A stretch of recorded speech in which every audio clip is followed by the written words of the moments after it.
Hi folks, this is Stan Baker with Hunt the Racket. And by the way, this is my son, Sammy. We went to Lincoln in March to do the lessons. And I'm happy to say that all the goals have been reached. Not only an A classification, but a AA shooter. And we're pretty proud of that. And proud to say I'm the state champion in doubles, and I did it twice. So I talked to a lot of trap shooters, and they all tell me that the game is 90% mental. Well, if it's 90% mental, I've been spending all my time on the technical side, along with the money and what have you. So I think it's time that we develop the mental game, don't you, Sam? Yeah. But what I thought we would do is go down to Dallas and take a lesson from Lanny Bassham. And Lanny, Sam, is a gold medalist in the 300-meter rifle. And he came back from the Olympics winning the silver, but he was very devastated because he thought of himself at that time as the world's greatest loser. He went back in 1976 after developing what is now known as mental management systems. In fact, I'm going down there to get certified as an instructor for the mental management systems, and I'm hoping to bring that to the racket so we can help other people achieve the level that I've achieved, or maybe even higher.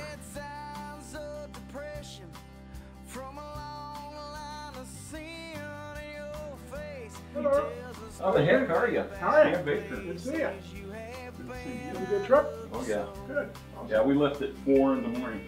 Brian Bassham. Brian, please meet you. Yes.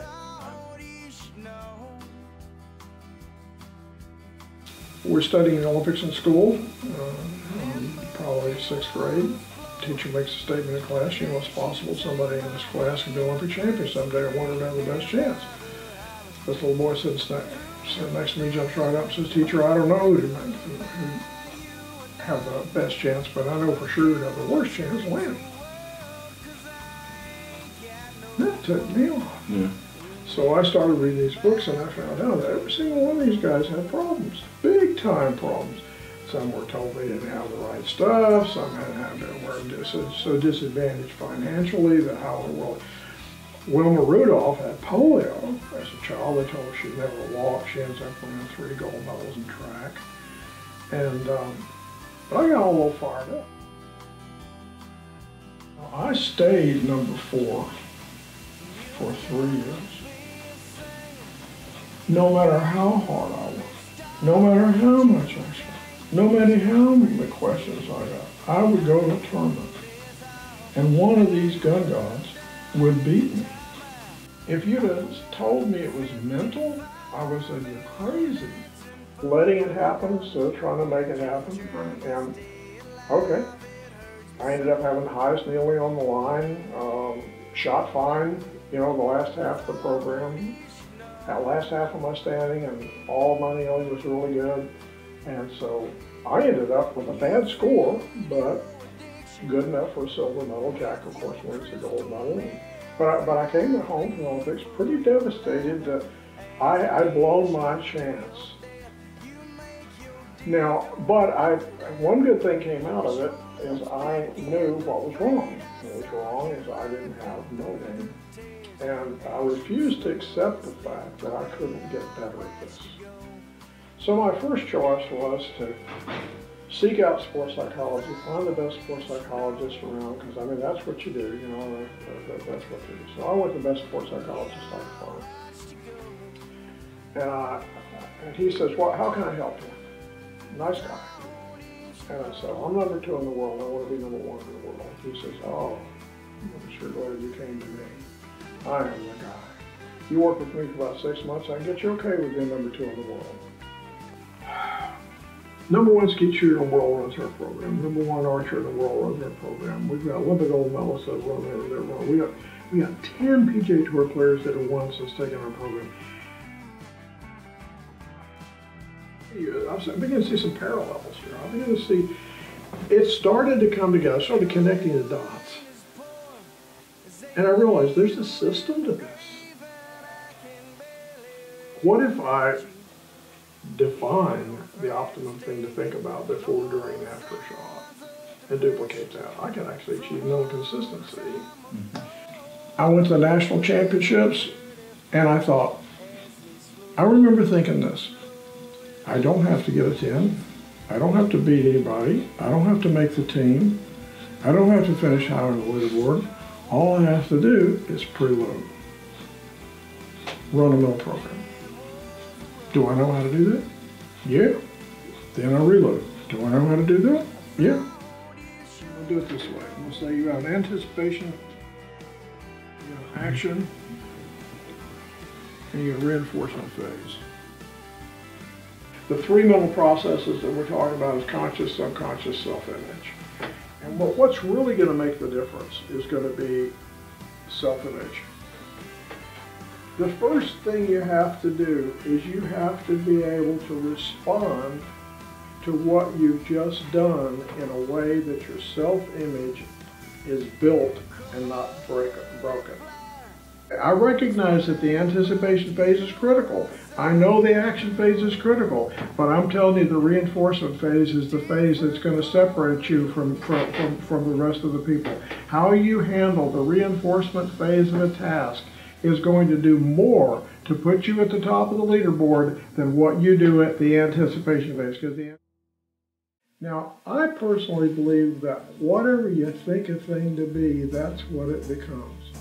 It may not look like that right now, but whatever you think a thing to be, that's what it becomes. So what happens when we worry? Worry means you just improve the probability by worrying about this, that what you're worrying about is going to happen. Who you are is being shaped by what you imprint. Someone who is on their way to mastery but has not achieved it is practicing till they get it right. Someone who has achieved mastery is practicing till they can't get it wrong.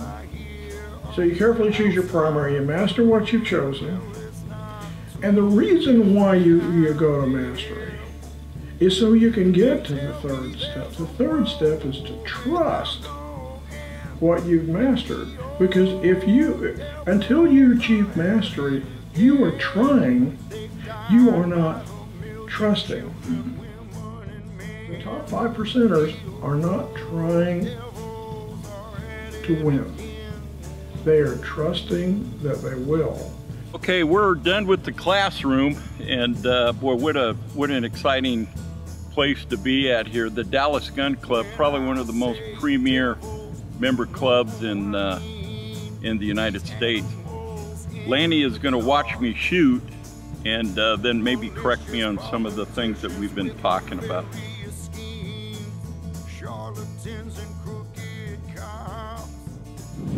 Everything you're doing so far that I'm watching is extremely consistent, except one thing. What's that? And it's really important.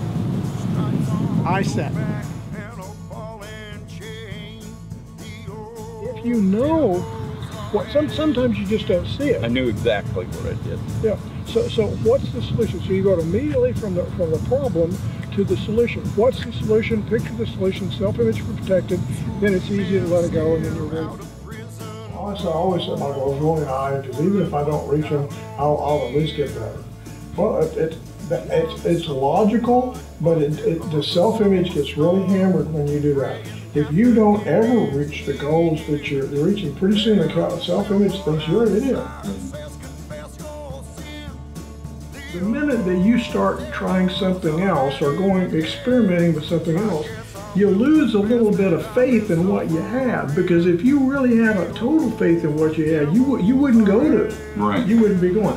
Now, I'm not against innovation, but I'm going to show you a safe way to innovate without giving up the trust in your primary. The outcome has to be decided first. You have to say, okay, what's the finish line? What does it look like when I cross it? Because if you don't know where you're going to land, you don't want to take off. It's not a mental error to make a mistake. it's a mental error to not learn something from it. And it's a mental error to be disappointed in what you do.